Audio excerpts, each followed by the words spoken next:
All right, we're back with a new episode of Real in the Field, and today we interview our good friend Chris Hirsch. We grew up with Chris and played high school football together, and then he went on to become an actor. Yeah, we get his story on how he went to school out in New York, how he learned how to become an actor, how he honed his skill, and did some off-Broadway stuff out there. And then Chris and I play a fun game of Rotten Tomatoes where we try to guess famous movies' scores on Rotten Tomatoes. Yeah, and then he's here to promote his movie, Hirsch, which is going to be out in some festivals. So sit back and enjoy the episode. If you like what you hear, like and subscribe, and enjoy the show.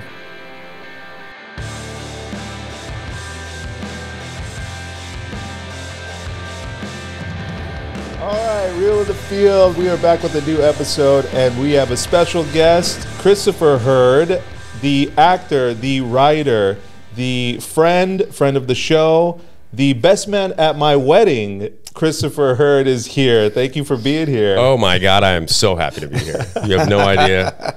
I have been a fan of the pod ever since its origin.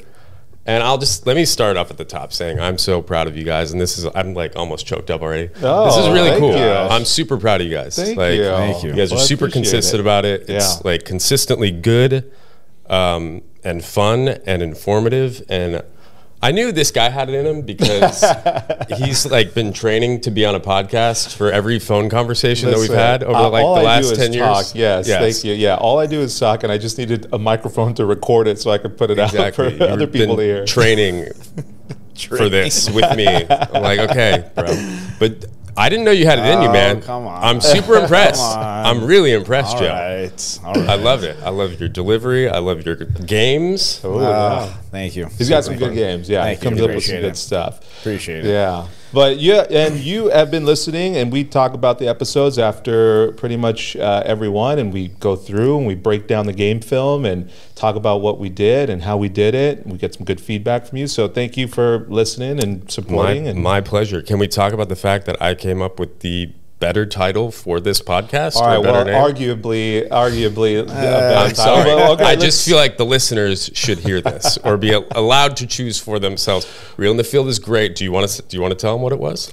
By all means, you are our guest, so go ahead and I thought about it for a minute. You guys said my podcast is about football. It's about real estate. Right. I played Got It with myself, right? Right, okay. Football, real estate. Football, real estate. Home field advantage. Yeah, it's good. Yeah, it's good. You It know, got shot down right away, I will say. Just if you want to change it now, I won't even take credit. I think we're the logo has been made. I think we're having shirts made. Yeah. Like the order is in. All So I'll try to get my deposit back on that one. That's fine. I'll take 3 shirts, regardless. Well, again, thank you for being a supporter and listening. And the show wouldn't be the same without you, with all the feedback that we get. So thank you. So pleasure. Chris is. All three of us played high school football together. We've been on the same field. We've had the same uniforms. We've had. We go back. So. What your position? Tell us a little bit about what your position was back at El Medina. What'd you do? What was your position? I played wide receiver. Okay. Alongside you. Right. I played outside linebacker. That was my defensive position, but I didn't actually play. That. Yeah. It was on maybe the roster. It was like listed in the program, but it was like that guy doesn't play outside linebacker. He sits on the bench when they're on defense. But yeah. For all 4 years, right? Yep. Yeah. Freshman year. That's met on that field, and is that when you guys first met? Yeah. So Tony and I first met, yes, in like camp of like going into freshman year. That's when I met both of you. Yeah. I'll just quickly say my first impression of you was like, because I didn't know you. I was like, we had lockers next to each other. Do you remember that? Like you were like a couple lockers down from me, and I just remember seeing you for the first time and being like, that guy's not a freshman. Like that is a 25-year-old that is man. A coach. Like that guy is coaching. Why is the coach in here changing with us? This is fucking crazy. And it just stuck ever. Like you've just been like, I don't know when you turned into a man, but you've always been a man to me. It was wild. Yeah, 7 or 8, I think, is when that beard started coming in a little thick. just coughed too hard and it popped out. Huh? But this guy, do you remember when we sang him the birthday song in camp? No. It was freshman year, yeah, camp. It was freshman year, and somehow everybody knew it was your birthday because I came from you guys have the same birthday. Well, dude, it's okay. So I came from private school, and no one knew me. And I show up to camp, and I'm like, all right, like trying to make friends, trying to get on the team, whatever.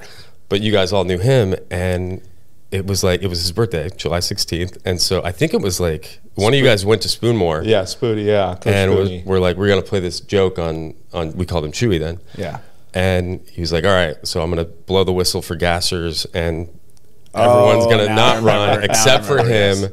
And so he blows the whistle. He runs out there, and everyone's singing happy birthday to him. I was so confused because he did it 3 times.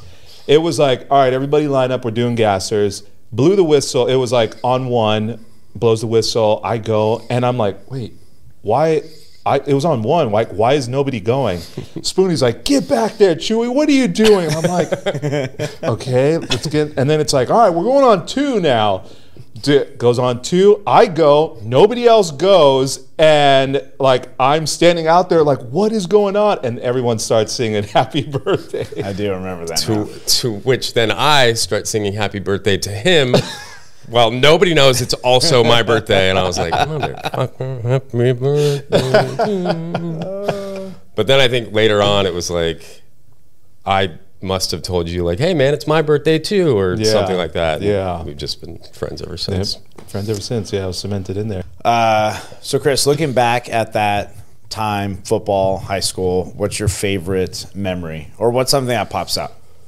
Something that pops up is a little embarrassing, but also makes me kind of proud.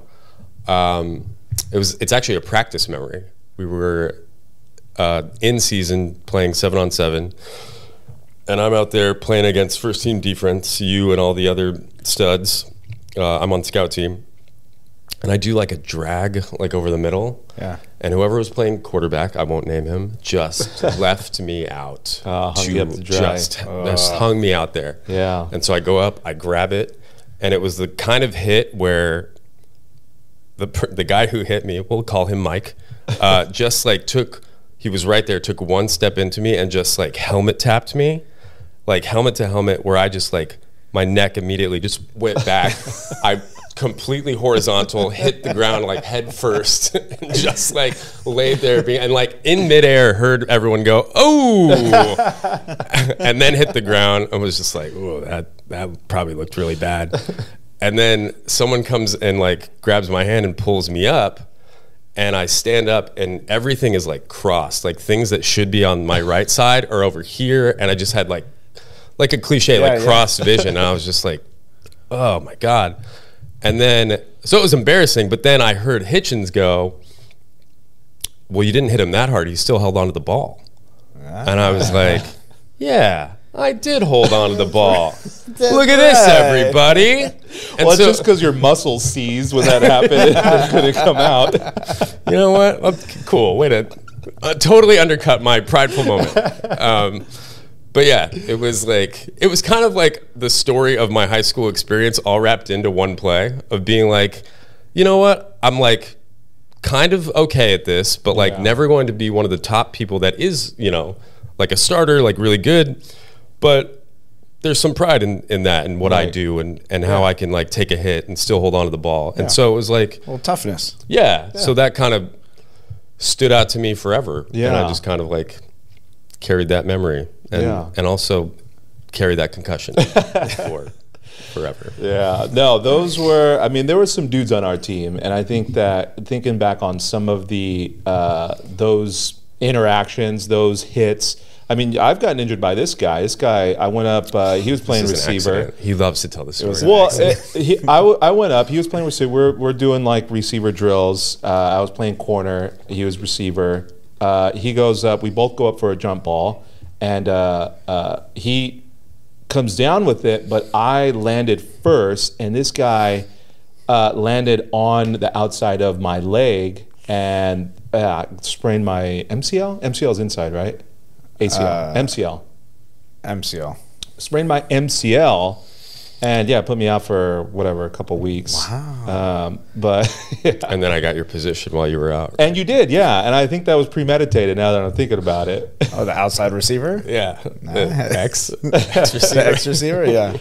So what was... Well, again, I'm sorry, 20 years later. Wow, I'm still bitter about it. But what is, like, thinking back on that, like, what's a memory that you have of this guy? You know, we've got our memories and stuff, but what about this guy? What do you got? You already shared it. The locker room. Yes, yes. I mean, other than Joe being like the stud of all studs, like on every play. Yeah, it is wild to remember you were like the quarterback freshman year. Yeah. Then you just...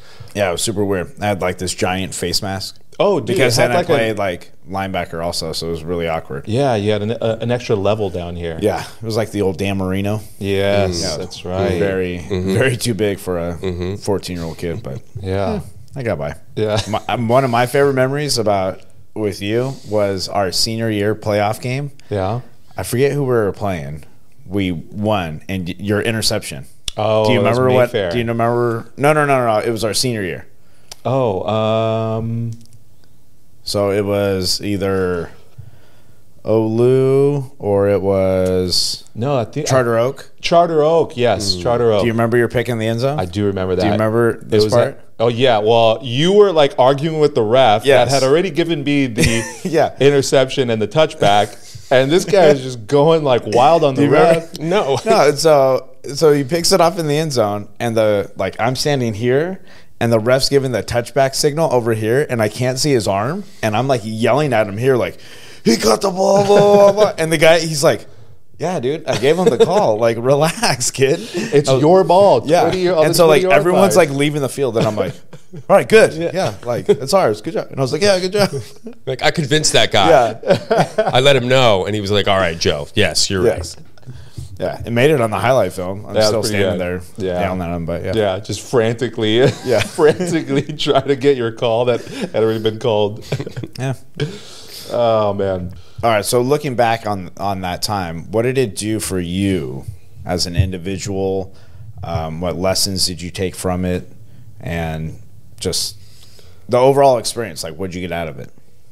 I think, and this isn't exclusive to high school football. I think, high school sports across the board, when you're that age, like a teenager, you think it's possible to think that like everything is about you. You're going into life being like, I'm the center of the universe. But when you're playing a sport, especially football, it's like you can't do that. This is a team, and you have to think about people that aren't you. And so I think again, it's not exclusive to high school football. It's just a great time to play sports in general, I think, to realize growing up when you can be super selfish that life isn't about just you. Life is about serving other people. Life is about serving your partner. Life is about, working together. And I think it's a really good time to learn that lesson. I think I learned that then for sure when I could have gone away where it's just like, you know what? I'm just going to do me. And it's like, you don't get to do you all the time. You have to work together with people. And I think it's just a great time to learn that. And I think it's stuck with me. I think it's stuck with you guys too. Yeah. I mean, we've talked about this on this podcast times before, where you get something, you're at an age where you're so impressionable and you're trying to find your way, you're trying to find yourself.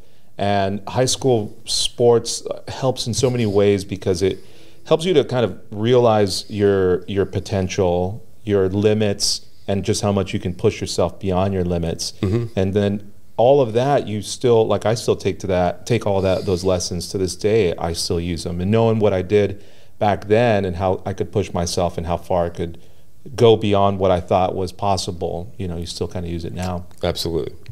What would you say, kind of looking back on that, what would you do differently? I mean, we've taken a lot of these things and we can look back on it and take some of all the life lessons that we've learned, but there's also a part of it where, there's some things that maybe we would have done differently now that we're older and we've kind of matured and got some of the life experiences. So what would you do? What advice would you give to a young Chris Hurd back then? I mean, one thing I would do differently is probably catch all the passes that I dropped. That would be number one. Go back and fix that. Maybe go a little 5 yards deeper on that crossing route when you got lit up by that. And the Tustin game, yeah. But yeah, and then as far as advice goes, I think, and it's funny because I knew this at the time because my dad was, played ball too, and he would always impress upon me like, you know what, this is a great time in your life, and it's as grueling as it is sometimes, it's very brief. Yeah. This will go like that. And so I knew that like in the moment, and so I tried to, cherish it as much as I could, but you never really can enough. I'll never forget when we lost that game against Foothill in the playoffs, and it was the last time I was ever going to have pads on. Yeah. And I knew that, and he knew that, and he came down on the field and he was just like, remember what this feels like, because this is it. Yeah. And so if I could go back and tell myself, like almost on a daily basis, like if you think this is hard or this is like not worth it, like you are going to miss this so much in the future, just to, again, not to be cliche, but to like go back and do it one more time. Like, and not that we all didn't give it every, 100% every rep, but it's just like, you don't really know what you have until it's gone. Yeah. Because life is so short. Yeah. So I guess I would, just tell myself that, maybe every morning to just be like, you know what? Be thankful for this because it's so quick, man. That's a good point. Yeah, I mean, we don't have that luxury of perspective at that age, and that's what's missing in those moments where we still appreciated it. I think we still did. We knew, and like to your point, like with your dad telling you, "Hey, really appreciate this." We got the same thing from Hitch. I remember Hitch before that same game against Foothill. He made it a point to say, "Everybody, look up when you're out there before before we get out on that field. Look around." Look up in the stands and take a look and take it all in and recognize that you guys worked really hard to get to this point. And I remember that was a really like strong moment for me to look at, to do exactly what he said and actually pan up and look at all the people that were there. Everybody that was, kind of screaming and yelling and excited. And, we filled up an entire stadium for people to come and see us. I mean, we laid an egg, but even still, it was... it was a good moment to look up and see like how hard we had worked all of those 4 years to get to that point. So I think we did appreciate it, but I agree with you that that's like something to take away, just to think back. And in a weird way, we're kind of like at that moment now, you know what I mean? We're in this moment where we don't have the perspective of 10 years from now when we look back and like with our kids, let's say. Yeah. You know what I mean? And look back, we have the luxury now of talking about this so that we can really just kind of hug our kids a little bit tighter and enjoy these moments a little bit more because we have, we can kind of look to the future and have that perspective. You know what I mean? There's an old saying, you don't know the value of a moment till it comes a memory. Yeah, that's true. Like that? Indeed. Yeah. Take that. Well, I mean, on that note, look, we're enjoying this moment right now. I'm glad we all got together to do this. So let's enjoy this moment. And in the meantime, let's enjoy this break because we got to go to commercial. So enjoy this message from one of our sponsors, and we'll be back right after this. This episode is brought to you by Cigar Spots of Orange. Cigar Spots is located in the Circle of Orange. They have all the top brands of cigars and accessories, including my favorite, the Tatuaje Black Label. What are you going with? That's a good cigar. I'm going with the Padron 1964. That's a hard cigar to come by. All you cigar lovers know how hard it is to get that cigar. But they also do home delivery. You can actually place the order online and have it delivered to your home if you live within the Orange County area. Or you can go and pick it up in store. You can order online, go to the store and pick it up. I did that recently when we were going out to dinner, needed to get a cigar on the way out, picked it up in store, and I was off. When you were online, did you enter a promo code by chance? Oh yeah, put in that promo code Tony Joe, got myself 20% off there. So visit cigarspots.com and like Joe said, enter that promo code Tony Joe to get yourself that 20% discount.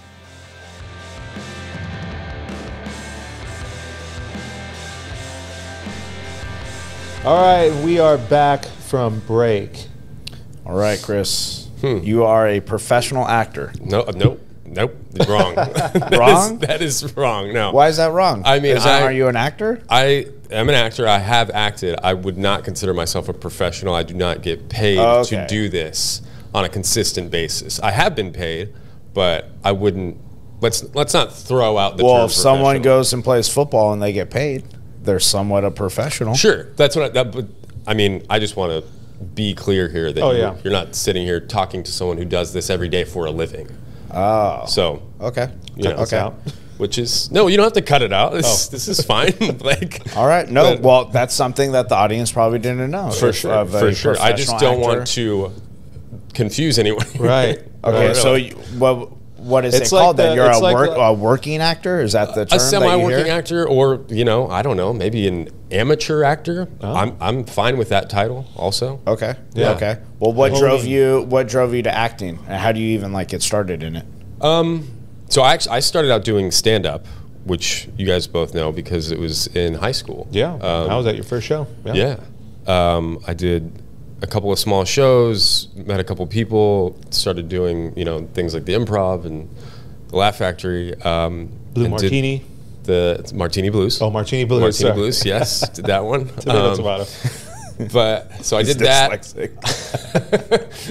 A Blue Martini is maybe a drink, but it's not what the venue's called. So I did that for through junior college up until college. Had some small success doing that, and then improv at some point, the Laugh Factory, and did that till I was like 22, all through junior college. And I thought that was going to be my life, forever. I was like, I don't need to go to college. I'm going to be a joke teller forever, Dad. But I did go to college, and then one day I was like, I don't think stand-up is for me anymore. Yeah. The lifestyle is not for me. I respect the hell out of it, and I still love it. But yeah. So then I moved to Seattle after college and had no idea what I was doing. But was kind of dabbling in auditioning for stuff. I started doing that, and so I got this part in a feature as the lead, and it was great. I had a great time. I loved doing it. Realized that I'm not just about telling jokes. I sort of like dramatic acting and telling a story in that way. But when it was finished, I was like, man, I have no idea what I'm doing. I didn't have that kind of training. And so two different skill sets. Absolutely. Yeah. So does that give you an appreciation for you see a stand-up guy and they go into movies? So I was very, what's the word? So I looked down my nose at actors that did stand up when I was doing stand up. I was really young and really self-righteous. Yeah. And so guys that were actors would come in and we'd be like, how long have you been doing stand up? And they're like, I just do this because my agent told me I should. And we were like, that's not the craft, man. Yeah. We're in here grinding, writing our shit and not just trying to but you know what? To each his own, and if that's the way you want to make it, you're gonna make it. Good for you. That's, broaden your horizons, open your skill sets, and do that. And so, looking back, I'm like, you shouldn't have been so self-righteous. Who the fuck were you? This this little kid who was super privileged and being like, I'm telling marginally problematic jokes anyway. So who the fuck do I think I am? But yeah, once I realized man, I really I dig this, but I don't know what I'm doing. So I decided to go to New York, and I enrolled at HB Studio, Uta Hagen, Herbert Berghoff's studio, and I did their core program for a year. Yeah. Were those just classes? Classes, yeah, movement, voice, speech, acting technique, scene study, and script analysis, and just that for a year. Yeah. And graduated that.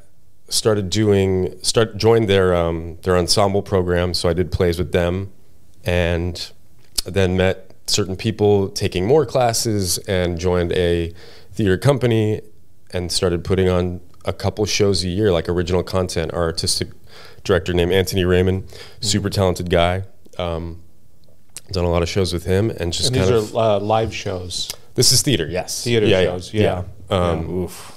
So I mean, that seems like it's like a mixture of both of the things that you like, stand-up comedy mixed in with like acting. It's like you have the immediate response from the crowd to kind of give you that, and also like you're obviously having to act in front of them. I mean, stand-up definitely helped me form a relationship to a live crowd and an audience specifically.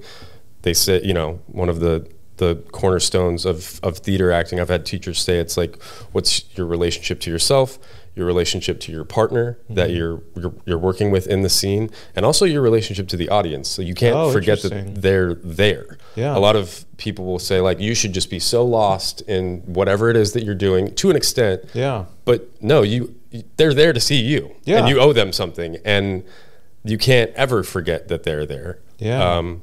There are lots of different directing styles and approaches to how you negotiate that. But yeah, that was, I guess, sort of a help for me to have come from stand-up and say, like, oh, I know how to communicate, or I know how to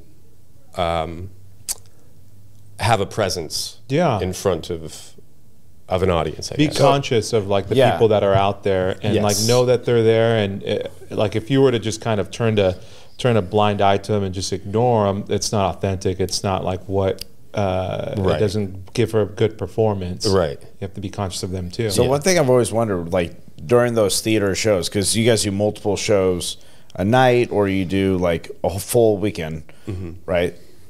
Do you get different vibes from the audience, and then your performance even changes off of that? Sometimes. Like you have the general, like, I say this line. Sure. But maybe you deliver it a little differently. There is definitely something to the energy in the room. In certain moments, like, you can go out for like a first scene and then come back and be like, ooh, shit, they're hot tonight. Yeah, they love us. Yeah. At the end of the day, it doesn't really matter other than maybe like kind of like holding for laughter, but like your job is your job, and you need to do your job regardless of their like hollering in the crowd, or just like sitting back being like non-responsive to everything you're putting out there. This is what you guys got today. Okay.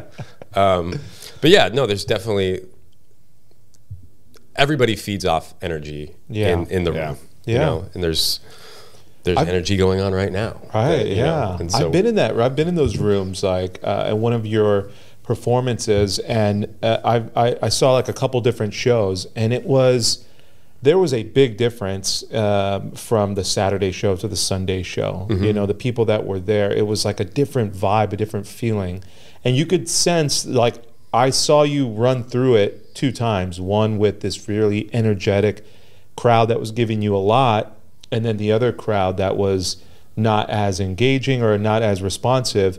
And you can kind of, you can sense that, you're doing it, and you're acting, and you're going through, like you'd said, you're delivering your lines, but it's a little bit different. You kind of have like tweak it just a little bit, ever so, slightly. It's hard not to let it inform what you're doing or how you're, I guess, conveying. The name of the game though is like staying in the moment with your partner. And if you can do that, then you can sort of shut out anything else that's going on. I did a show once, it's like matinee, and matinees are like kind of notorious for like when all the old people come out. Oh yeah. And so there are these 2 old women in the front row, and we're come back from the first act, we're like just starting the second act, and I'm sitting in a chair on stage, and the guy who I'm working with, Anthony, actually, he comes out and he yells at me. He's like, "Hey, how you doing?" And this woman in the front goes, "I'm good. How are you?" And we're just like, lady, this isn't an interactive show. Not about you, dude. Like, not right now.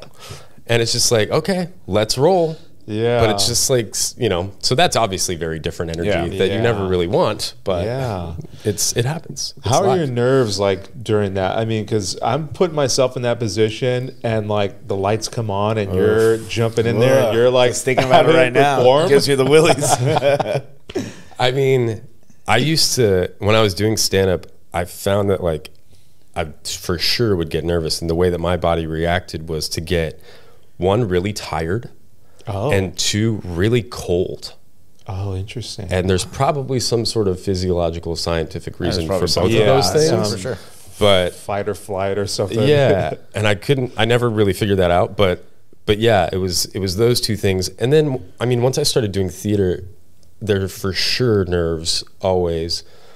But that's part of technique also. It's something that you know, learn is to, if you're nervous before you're about to go on stage, it's like, where was my character? Where was I right before I was about to go on stage? If you can ground yourself in that reality and that idea, it almost takes you out of the equation completely. You don't have to be there. And I know this sounds like pretentious in a way, but no, like not at all. if you can get out of your own head and say like, what was I doing right before I'm about to make this entrance? Yeah. You know, that's like shutting off your nerves in a way and thinking about what your character's feeling, what you're doing in this moment. Put yourself somewhere else. Yeah. So, I mean, that's a technique to battle something like that. And also just be more rich within the character and give that character life and say like, yeah, obviously you were somewhere before you were here. So there's probably like tons of little like tricks of the trade like that. Yeah. Like, I would never have thought someone's about to come out on stage and they're like, okay, I just got home from work. Yeah, what happened on the stairs when I was walking up to my apartment? Yeah. What was my day like? If I can think about that. And then next thing you know, you're on stage. Yeah. And you're just like. Exactly. I'm not thinking about Chris being like, oh, God, I hope my teacher likes my performance, you know? Like, Yeah. Well, that's part of the craft, though, right? Like of going to HP Studio so that you can learn that craft, get those skills to transfer out, because that's going to give you a better performance. That's all like the things that you learn. There's tips, tricks, and things. I mean, I don't want to say tricks, but techniques, like you said, to get yourself in the right mindset to perform.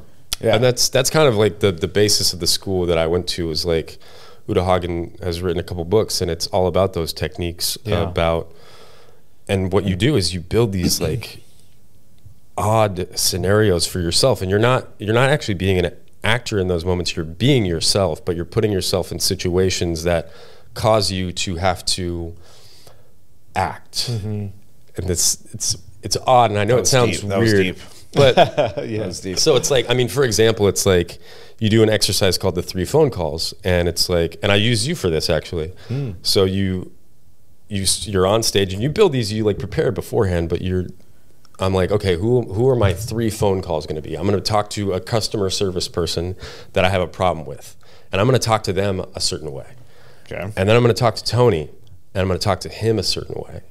And my mom's going to call me. I'm going to talk to her. I'm going to talk to her a certain way. And it's like realizing who you're talking to and how you are affected by the person that you're talking to, and changing yourself based on that person is like something that you wouldn't think is really helpful, but it is. Like, like practicing waiting for something, practicing losing something and then trying to find it. But it's like, again, it's so odd because it's like I build the exercise. They're like, you lost something. Okay. I go up on stage, I create my room up on stage, and I'm going to lose my keys. I'm going to put them in this bag over here. So I know that they're there the whole time, but I'm trying to find them.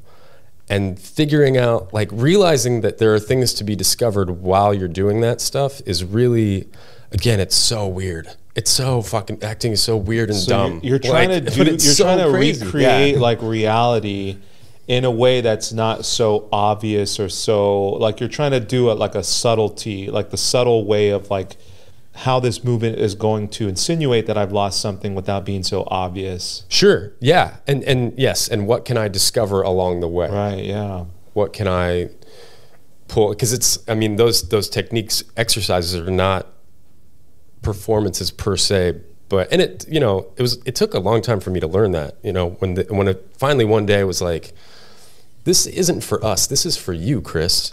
What can you learn by doing this? It's like, oh, I'm not trying to get the answer right. I'm just trying to learn what what can I discover? For you. So what are some other ones? I like that 3 phone calls. What else? Give us something else. I like that. Yeah, like waiting for something, losing something, talking to the audience is a fun one. That's like you pick a person within your own life, obviously, and you create a scenario where you need to tell them something urgently in the moment, and you just basically go on a monologue. You're like looking out into the audience, but you're talking to someone that you know about something that you have to tell them in the moment. And what is that like? Yeah. What does that do to you by like being here? I'm just like, I don't have a scene partner. I have a partner that doesn't actually exist in front of me, but I have to tell them this now. Okay. And it's wild. So what if you have to have a heavy conversation with somebody? Mm-hmm. Okay. And that's like what you're imagining. Mm-hmm. But you're not great at those. As Chris. Sure. As Chris, you're not great as having you have to confront someone about something. Yeah. And it makes you uncomfortable. Yeah. That's exactly what it's for. It's like what Then how do you like combat that? How do you I mean, you sit in it and you push it and you work through it and you what you're actually discovering is, why is this? It's oddly like therapy sometimes. Like that's what it kind of felt like, and sometimes it towed the line of being like, this is weird, I'm not here for therapy, I'm here to become an actor. Yeah. But in ways that informs you about, one, how you can place yourself in certain situations, like an uncomfortable situation, and push through it, or access things about yourself that you haven't really touched, and doing it in front of people is only going to help you when you have to access that again in a real show, in a play. Okay. You know what I mean? So it's practice. Okay, so it's with, doing reps. With all these tricks and all this stuff that you've learned, do you watch movies or TV shows differently than the average Joe Schmoes? Right. Yeah. Right. We watch, like, I watch football with people and they're like, oh man, that receiver dropped it. I'm like, well, yeah, the left tackle didn't block and the quarterback got hit. It was a bad ball, and the DB made a good play. You know what I mean? I got a different perspective. Right. Do you have a different perspective watching actors do their thing? I would say I probably do and I don't. I think when you're watching something that's really good or you find compelling, it's good enough to get lost in, and it's like, I'm not looking at this as an actor right now, but at the same time, maybe you are, because you're like, I mean, not to bring up a hot pop culture topic at the moment, but like something like Succession, where it's like, these guys are on fire, all of them, just lights out shit. Yeah. And you're just like, God, this is amazing. But you're also, I guess, sometimes I think about scripts and like, yes, I'm watching these guys act their asses off and hearing the words come out of their mouth, but I'm also like trying to see the words on the page and be like, man, you did that with those words. Yeah, see, that's what I'm talking like, about. Yeah. Wow, that's wild. Or maybe the opposite way too, where it's like, oh, that's how you're gonna do that. Like, man, that's so rich right there. But you just kind of That's how you're gonna deliver it. But yeah, so you kind of I start to like see words sometimes, and you're just like, you took that and did that. That's cool. I think that's cool. Yeah. That's kind of fun. Yeah. So what do you do to get into character? What are some techniques like that's like technique on like the performance side, but what about like pre-performance to kind of get yourself into that character? Are there things that you do to kind of work on that and get yourself in that? It's kind of different with theater and with film.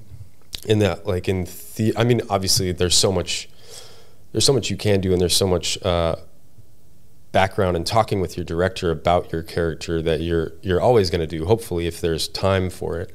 But when you're in a play, or what I found when I'm in a play, you're just in the rehearsal room so much that like you're just beating things out and like going through script wise, like literally like the beats of the script. And just every day you're being informed by work that you're doing and the repetition of the words and your partner, and trying it this way and trying it that way. You're afforded so much rehearsal time in a play because you literally have to, because you're going to go do this like from start to finish one day, not like film. Yeah. So that's super informative. I find that when it comes to memorizing lines, I'm a writer. I like to write out everything that I'm going to say. If I can't, especially if it's a monologue, I write it big and I put it up on a wall, and that's how I learn it. I hate having a paper in my hand with like tiny writing where I'm like, don't do that. So it's just like, if it's here and I can see everything and I can move and I can walk, I get it in my body that way. Yeah. And that's really helpful. How long does it usually take you to memorize? I mean, a whole, we're talking a whole theater. I mean, what do you even call a theater? A play. Like, how do you watch remember? a show. Yeah, do people do it by like a scene? Do they just... Sure. You know, I'm with you. Like, how do they... Like, how do you do that shit? Like, if you just took the amount of words that are out, what is it, like a couple thousand? It's got to be like 10,000 words. I mean, you would find if you had to do something enough times, it would just get into your bones. Yeah. Like that, and that's how you do that. That's how I've done it, and like worked with directors for theater, that it's like, let's go again, like let's just go. And eventually somehow it just gets in there and you just remember it. And it's like, sometimes it's associated with like physical movement, like blocking, where it's like, all right, we're here. And it's like, you associate, oh, we're standing at the corner of the table when I say this. So it's there. Like, I've got it. Okay. So it's all like physicalized. Walkthrough. It's practice. Yeah, dude, exactly. It's like lining up against like trips. Trips on this side. You got tight end over here. You got a running back here. What do you run in this situation? I mean, it seemed like, how did we remember all those plays? It's just like repetition. When I hear this and I can see this play in my head, I know that I run this way. Like, it's kind of the same thing. Okay. But as far as like process of like character, I mean, it's always different. I find that I like to journal, which is what I did for this movie that we'll talk about in a minute. Yeah. But that helps me, taking something from the text and knowing that someone said this about me or I said it myself. I'll take out a notebook and I'll start journaling about it and just kind of seeing what comes out, like journal as the character, as the person. Okay, and that's sometimes like fruitless and not helpful, and you're just like, okay, well, that was weird and not fun, I guess. But then other times you're just like, oh, maybe that's a way into this, or maybe this informs me in this way. Like, so it's always different. You can try to have certain experiences that your character has, but so what makes the great ones the great ones? And what I mean by that is the Tom Hankses, the Daniel Day-Lewis's, like, do they journal? Do they do the monologue? You know what I'm like? I mean, what separates?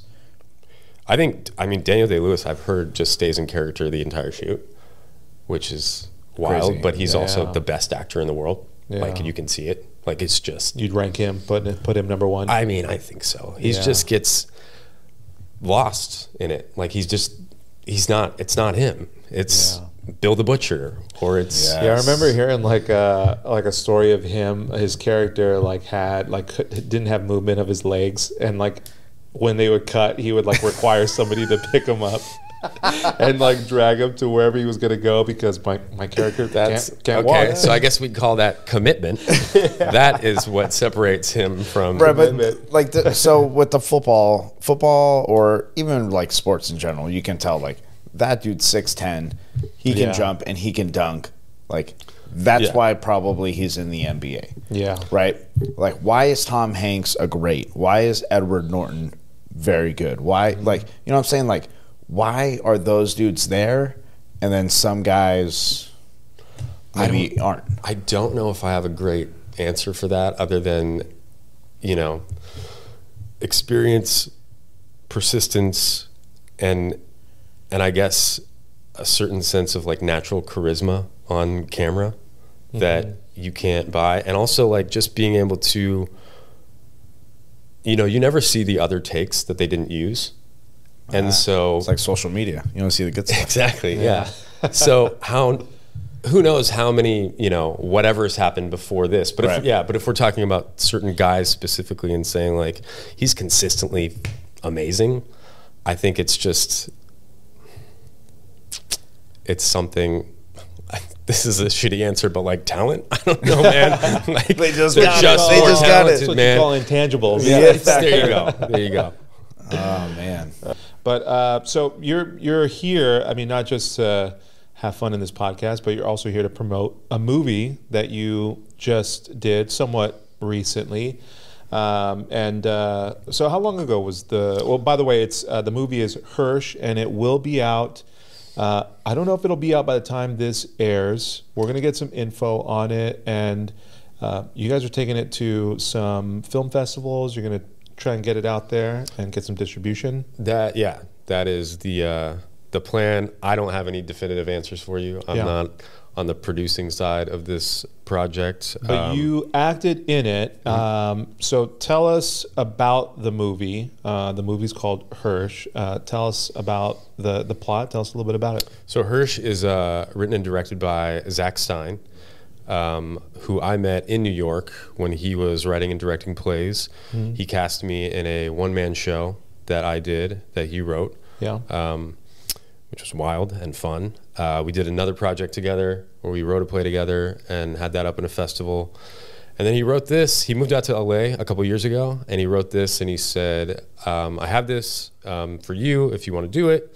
And I said, dude, I love you. Of course. Let's do it. So we shot this last September.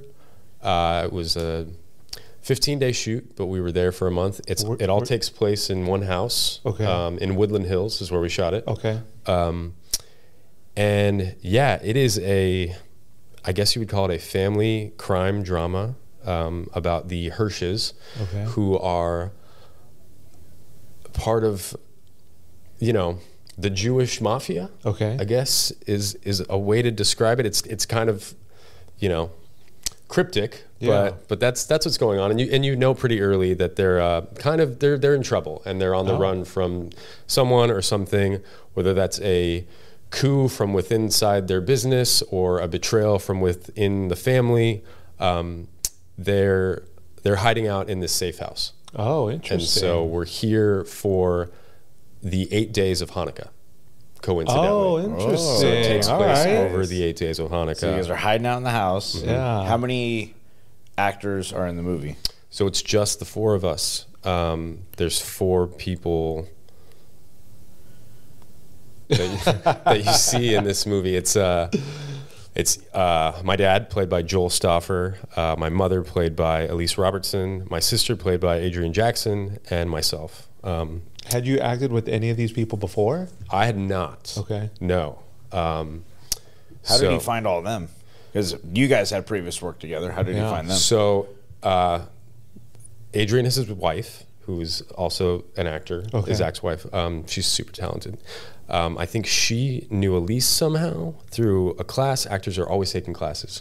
So, and then Elise has known Joel for a long time, and kind of she told Zach, like, I know this guy.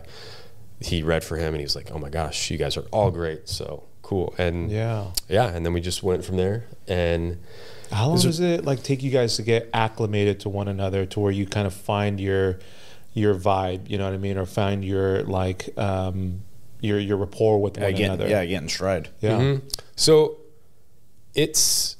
with film, it's hard. You're not afforded as much rehearsal time as obviously as you are with a play, and so it kind of has to happen on the fly pretty quickly. But it's all in the text, really. Zach wrote a really rich script with a lot that's going on emotionally, and with a lot of history between these four people. And so you pick it up out of that, and it really leads you to, feel a certain way in a certain moment about the person that you're working with, and say like, oh, I know what's going on here. Or we have to dig a little bit deeper into that. Like, let's run this a couple times, or talk about this. Like, let's, talk about, again, previous circumstance, like we were talking about right before you come on stage. What did the last year look like between us?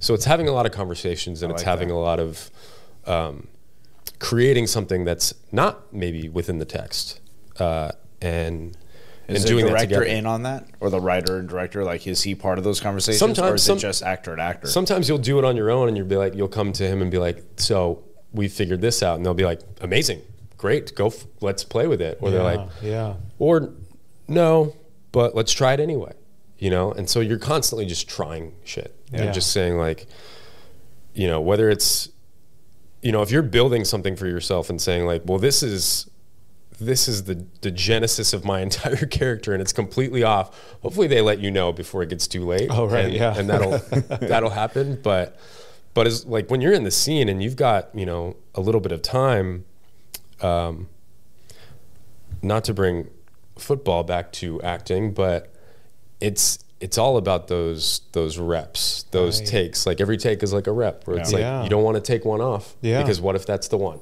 Yeah. You know, like you're on this team. And not to get too ahead, but like the way that we shot this movie specifically was really difficult in that sense because there was not a lot of coverage being shot. And what I mean by that is in a normal shoot, it's like, so Tony's going to shoot us, right? In this, like this 2-shot here. And he's maybe going to get a master of the two of us together. And then he's going to go over the shoulder on you and get me. And then he's going to go over the shoulder on me and get you. And so we're going to do it a bunch of different times, a bunch of different ways, or like get close-ups on you, medium close-ups, and have all that stuff to work with. Zach doesn't like that shit. Didn't want to do any of that. Interesting. So we did what we call oneers, which are these one takes, where Mike, I'm going to say his last name wrong, I apologize, Maliwanag, this amazing director of photography, like most of the shoot had a Steadicam on his shoulder and was just following us around for these long takes because Zach didn't want to cut and have coverage. So it's either he's trying to get us in, like the two of us in this one shot for the entire take until we're cutting to the next scene. Dude, and so I love a long take. I love dude, in the in Goodfellas.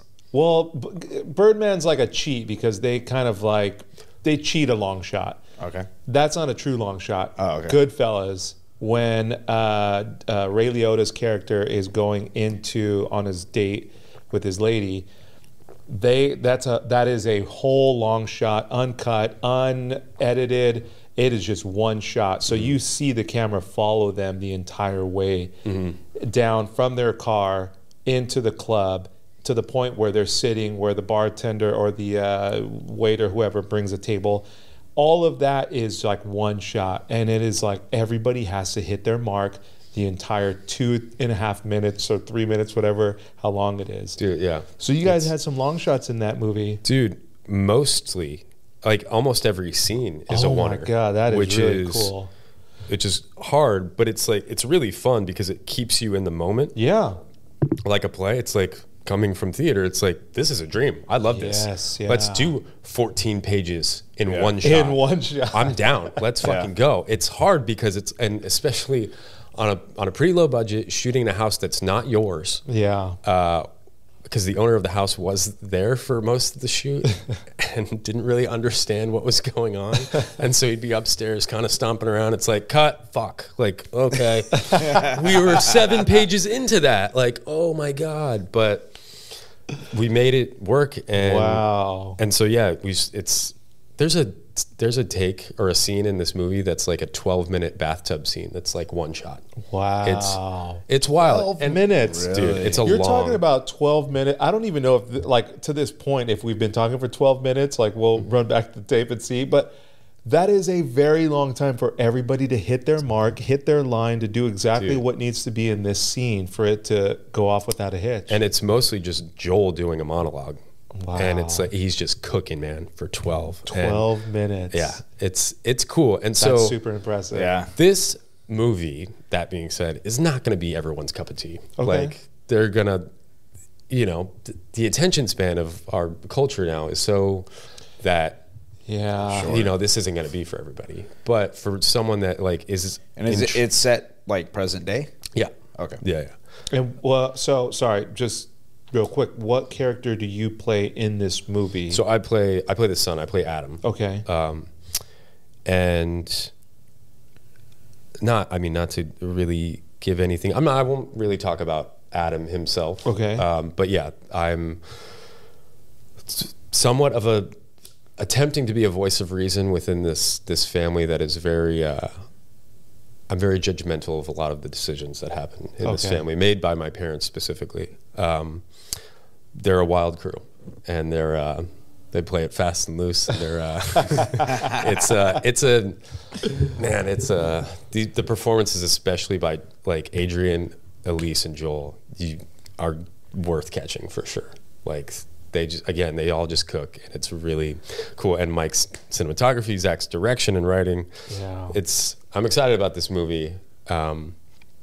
So I hope you guys enjoy it. Just to go back a little bit. So let's say that we were filming something like a movie, right? And how you were saying like the camera's facing here. Right.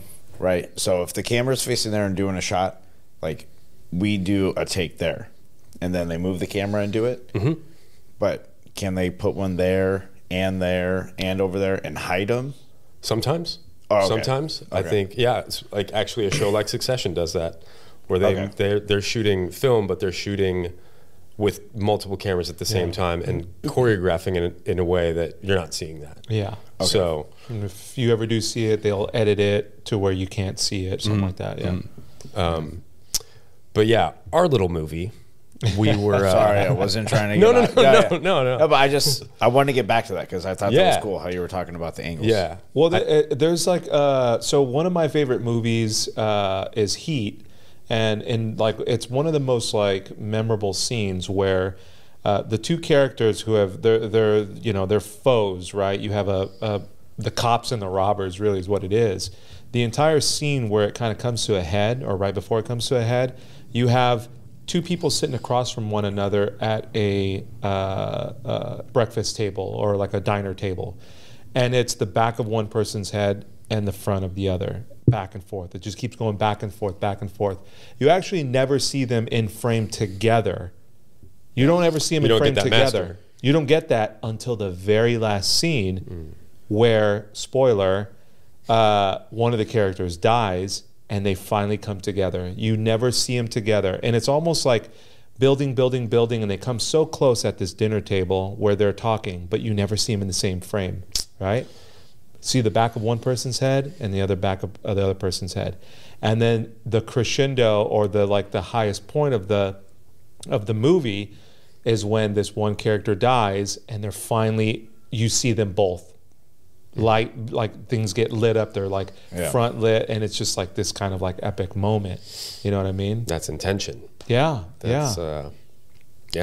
Michael Mann, baby. Yeah. Say, how much thought process goes behind all that? Like if a director or the video guy, like cinematographer, they sit down and meet and we're like, hey, I think we get this and let's build it. So Zach, just his favorite films, he likes a lot of John Cassavetes films.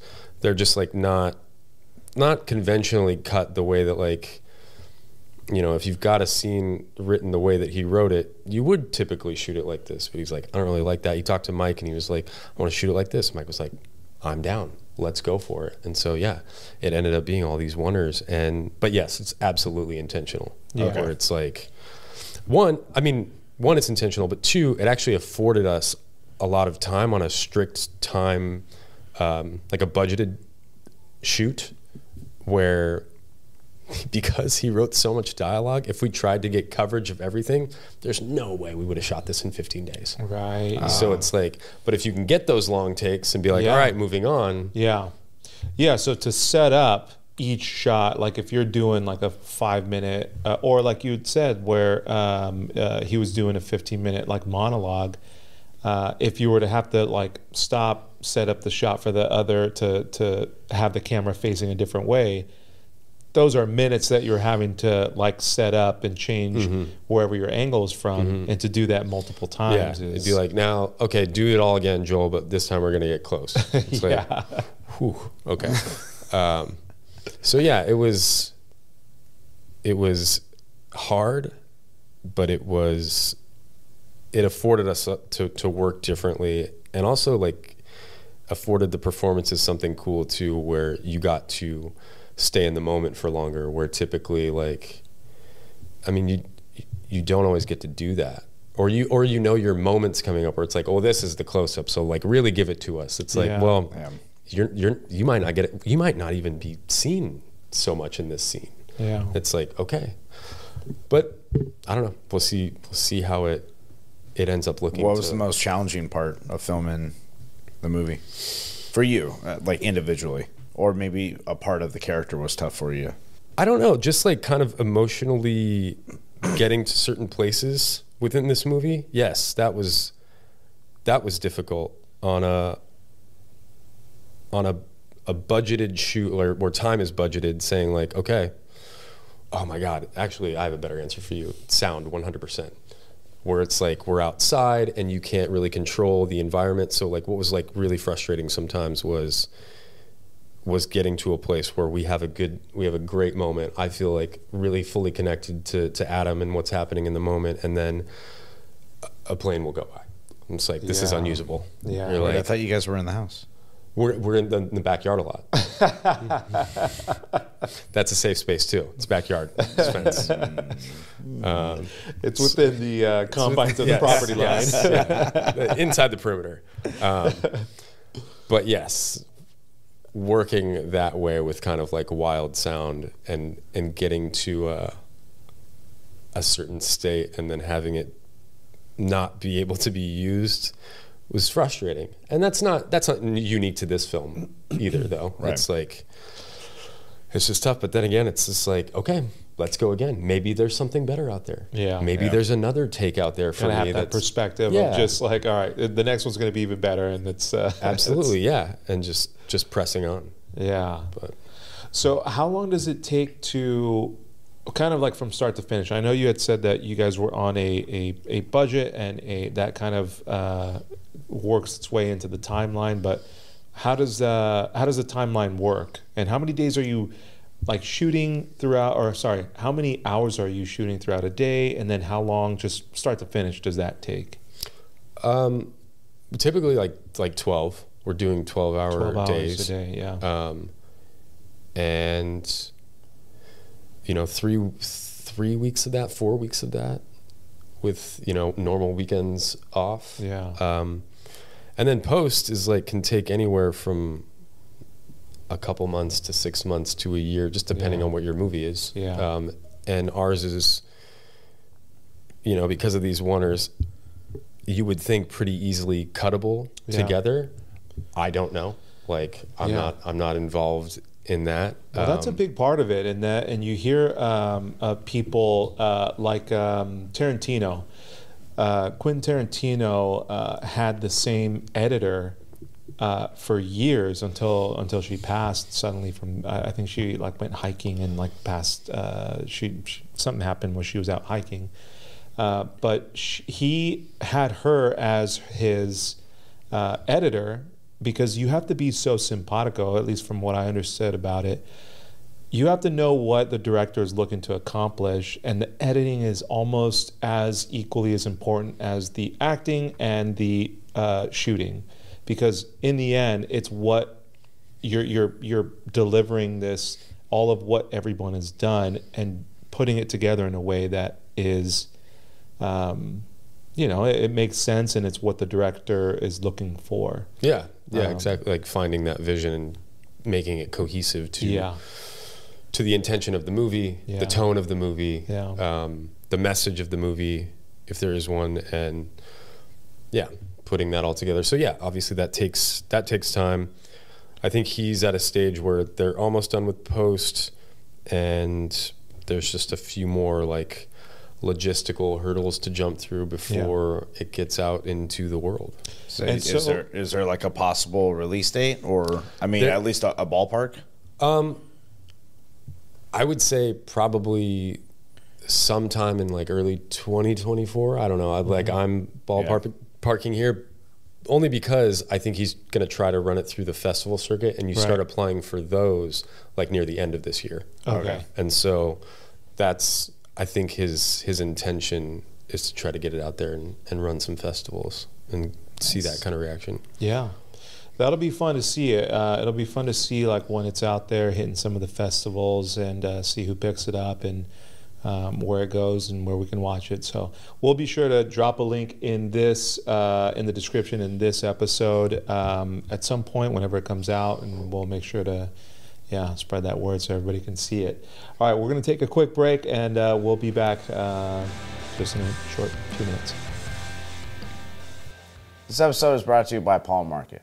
Palm Market was established in 1925. Located on Palm Avenue near the Circle of Orange, the new owners, Tim and Moose, are now the owners of the oldest establishment in the city of Orange. Yeah, they've got some great sandwiches there. When I go, I usually get the kubini, which has braised pork, boar's head ham, mustard, pickles, Swiss cheese, all on a telera bread. This thing is lights out. Very nice. I usually go with the Plaza. Add a little extra mayo, avocado, and bacon for me. But I did see Tim making a pulled pork sandwich that looked very good the other day. Some good stuff. And when I take my kids, we usually take some quarters, hit the gumball machine. If you get yourself an orange gumball, win yourself a free sandwich. Yeah, it's pretty good. But they don't just do sandwiches there. They've got a wide selection of beer and wine.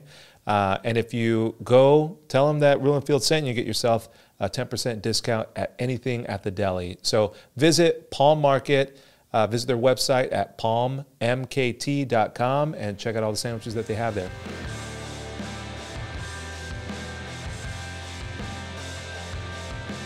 All right, and we are back from break.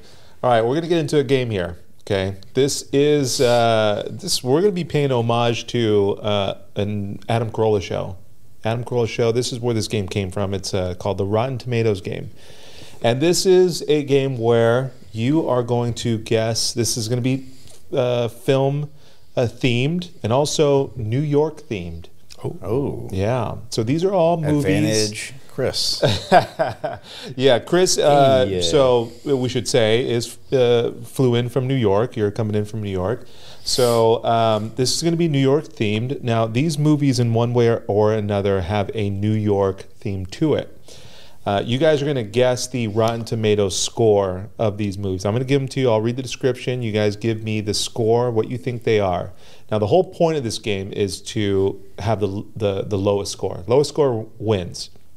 If you get the Rotten Tomatoes score on the nose exactly, you're going to get a 5-point deduction. Okay? We'll take what you guessed, compare it to the actual Rotten Tomatoes score, and then whatever the difference is going to be your number, your score. Got it. Okay. All right. We ready? Do we get any points after you read the description if we can name the movie? I think these movies are going to be pretty. So you read the description. First one to raise their hand and guess what it is. All right, fine. I'll give you a 1-point deduction. Okay, 1 point. 1 point deduction. I'm good with that. Oh, okay. Don't raise your hand. Say your name. Okay. If you say your name, it'll I can differentiate who said it, who's out first. Right. All right, here we go. Movie number 1. After a wish turns 12-year-old Josh Baskin. Chris. Oh my gosh, I know this one. What is it? Big. From 1988. The movie is Big. Well, let me just read the full description. Yeah. After Wish turns 12-year-old Josh Baskin into a 30-year-old man, he heads to New York City and gets a low-level job at Macmillan Toy Company. A chance encounter with the owner of the company leads to a promotion testing new toys. Soon, a fellow employee takes a romantic interest in Josh. However, the pressure of living as an adult begins to overwhelm him, and he longs to return to his simple former life as a boy. 1988, the movie is Big. What is the Rotten Tomatoes? Tom Hanks. Side note, what's the name of the game that he makes his wish? Is it Zoltan? Zoltar? Zoltar, yes. I believe we can double check it, but it's it's Zoltar. All right, you guys are going to write your Rotten Tomatoes score down on your paper. Lock it in. Lock it. Critics. This is the critics. What they I thought guess. we're going. Oh, okay. No, we're going with what critics. I'll give you the audience score too, but we're going to go critics. That's the number that we're basing it off of. All right. Well, hold on. Chris locked in? I'm locked in. There's a square around it. Okay, I'm locked in. For lock proof. What do you got? Let's give our guest the first explanation here. What do you got? I'm going to go 86. 86, okay. I believe that Big was kind of a sensation when it came out. Yeah. And I don't think that, I mean, it kind of took over for a minute, if I'm correct. We were 3 when it came out, so yeah. Well, I wasn't privy to it when it did come out, but He has a great memory, okay? Yeah, the lines on the walls. Yeah, I think it was a huge hit. All right. And Hanks was like slaying. Some say robbed of an Oscar nomination for Big. Ooh, all Some right. might say. The iconic piano scene, if everyone remembers. Dun, dun, dun, dun. Yes. Okay. There were some great, just moments in that movie. Him and his little buddy got their little handshake. I'm going to give it a 92. Ooh, 92. Big is rated 98%. Oh, God. Wow. Okay. All right. I'll take it. I see how this game's going now. Okay. All right. Movie I'll take number a 6. 2. I'll take a 6 right there. It's 12, right? 12, yeah. -1 for getting it before the description was Oh, over. right. Okay. I'll take 11. All right. Here we Movie go. number 2. If you guess the movie, shout your name. After saving New York City from a ghost attack, the Chris. ghost... What is Ghostbusters 2? 1989 movie. The movie is Ghostbusters 2. Yes! Ooh, Okay, so tough 2. one, tough one. Yeah. All right, let's lock it in. What do you guys got? Okay, I'm ready. All right, I'm locked in. All right, you had the last one, so Jay Mitch will give you the first. Not super confident because we're all dancing around which movie it actually is. I'm not sure. I'm going to just go, I'm going to give it the old 88. 88. Okay. All right. Chris, what do you got? I stuck with the 80s as well. I'm going to go 82. 82. All right. Ghostbusters 2 from 1989 is rated 55%. Oh, good God. Rotten at 55%. Wow. Way off. Oh, man. Sorry, Venkman. Wow. All right. We are on to movie number 3. All right. Terror races through the world's major cities. As these extraordinary events unfold, it becomes increasingly clear that a force of incredible magnitude has arrived. Its mission, total annihilation over the 4th of July weekend. The last hope to stop the destruction is an unlikely... Independence Day? Independence Day, the Got him, 1996 movie. Got that's in New York? So it's all over the place. So all right, so it's some of it takes place in New York, some of it takes place in like Washington. It's we're being a little liberal with that one. All right. Okay. Yeah. The 1996 movie is Independence Day. Lock in your scores. USA. All right, Chris, what do you got? I'm going 91. 91. Oof. You got Goldblum. You got Smith. You got Paxton? No. Not Bill Paxton. Sorry, that happens all the time. Yeah. No, it's... Bill Pullman. Bill Pullman is the president giving that speech. Right. yeah. Hot summer blockbuster. Hot summer blockbuster. Yeah, it was. It was big time. All right. Jamie, what do you got? Even though it was a big summer blockbuster, I'm not going to give it that much credit.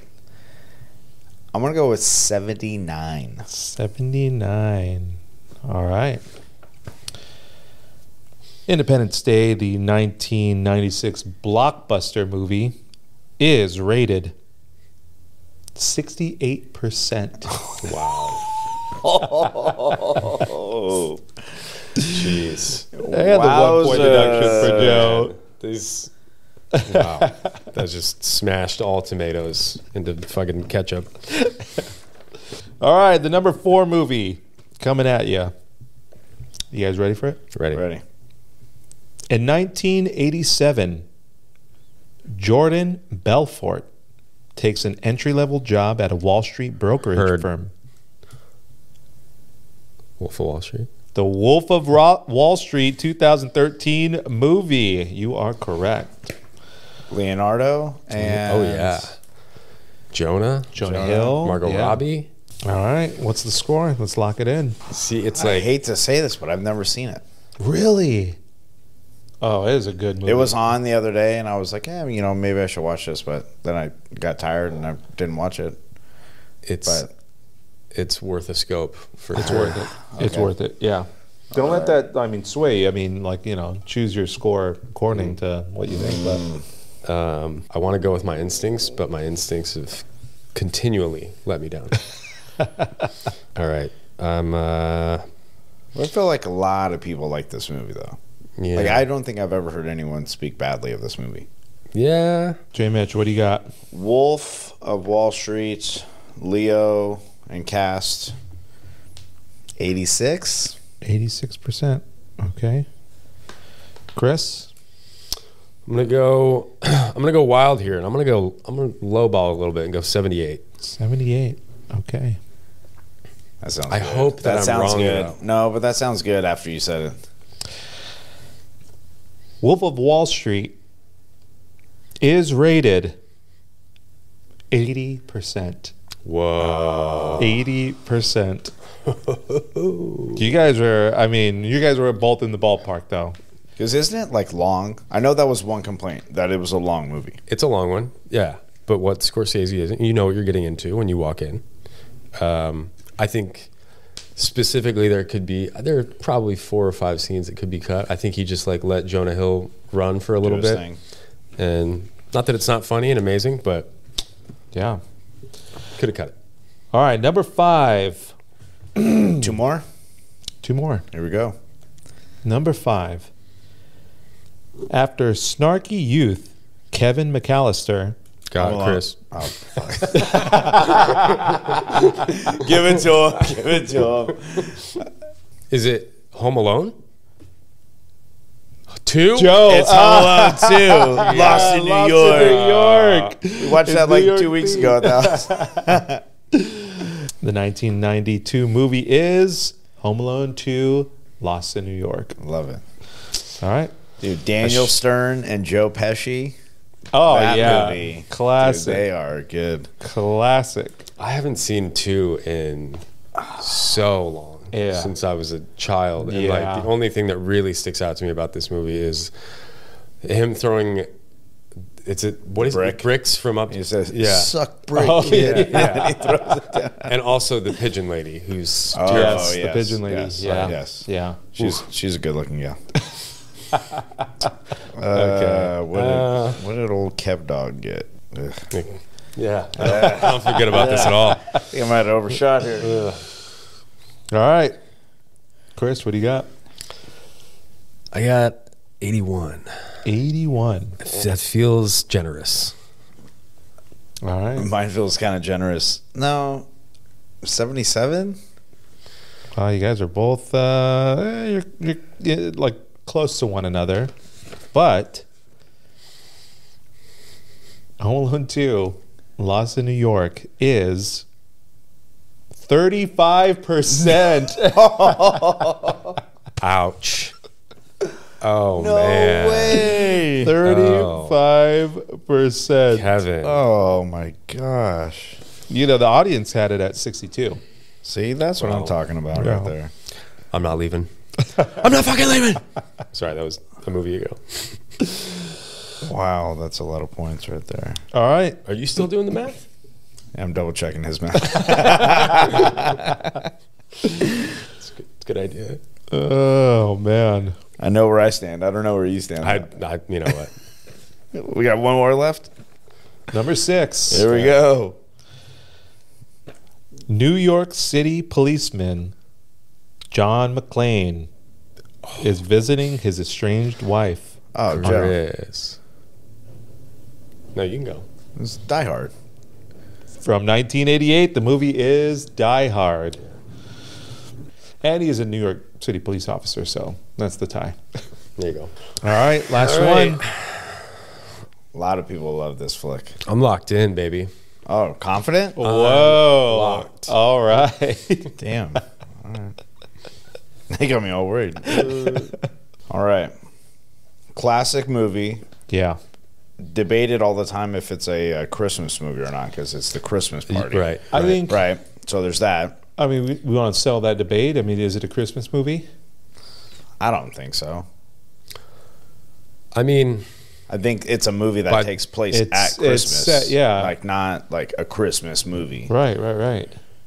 But I would say if you find a relationship to it during Christmas because it does take place at Christmas, and so you watch it at Christmas, it qualifies as a Christmas movie. True. Yeah. It is subjective, obviously. Yeah. But John McClane, just tough SOB, tough as nails. Oh, yeah. Right. Climbing those vents, Oh, dude, glasses last in figure, the bare yeah. feet. Yeah. Right. A fun fact about that movie, because I watched like a documentary on it one time. Yeah. So what's the main actor, the bad guy? Alan Rickman. Alan Rickman, yeah. Right. So you know the scene where he falls out of the building? The Yeah. very last scene, the like classic scene where he's like reaching up. Yeah. So they got him on the thing and they got him all set. And they're like, all right, are you ready? And he's like, yeah, I'm ready. And so they started the countdown. And instead of being like, okay, here we go, 3, 2, 1, and they hit it. They went. They were like 1, and then or it was like 1, 2 or something, right? And they did it, and he was like, oh shit. And so dude, so that's like like a legit. yeah. So his reaction is like a legit reaction. Genuine. Yeah, it's a good Yeah. reaction. Oh, that's Yeah. great. Yeah. So with all that said, 84. 84. All right.